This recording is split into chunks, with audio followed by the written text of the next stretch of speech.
Faire des listes, c'est devenu une activité mentale récurrente. Une habitude de l'âge, quand l'âge vient, c'est parfois instinctif, presque compulsif. Les jeunes, les enfants ne font pas ça.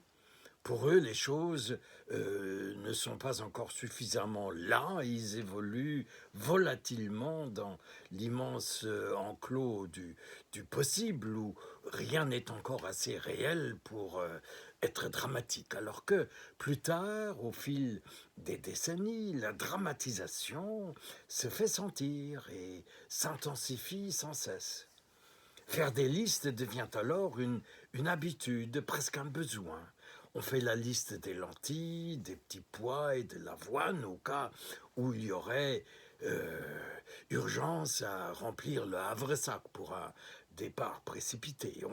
On fait la liste des nuages au cas où il y aurait à s'élever dans le ciel, Cirrus, Cumulus, Cirrocumulus, Stratus, Nimbus, Cumulonimbus et Baudruche à grêle. On fait la liste des organes, la rate, la vessie, le foie, l'hypothalamus, la cervelle, au cas où il y aurait des avaries internes qui s'annonceraient.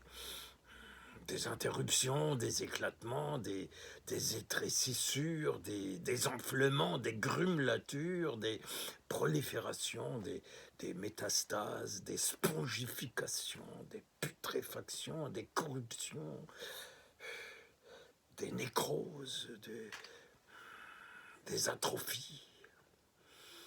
Et on se met en devoir de dresser la liste des choses inutiles. Et on s'étonne combien la liste s'allonge. Et on n'aurait jamais pensé qu'elle s'allongerait autant. Et on en oublie le souci des lentilles et des petits pois, le souci de la rate et de la vessie. On va désormais, en toute connaissance de cause, se concentrer sur les seules choses qui comptent encore, qui importent encore. Les choses inutiles.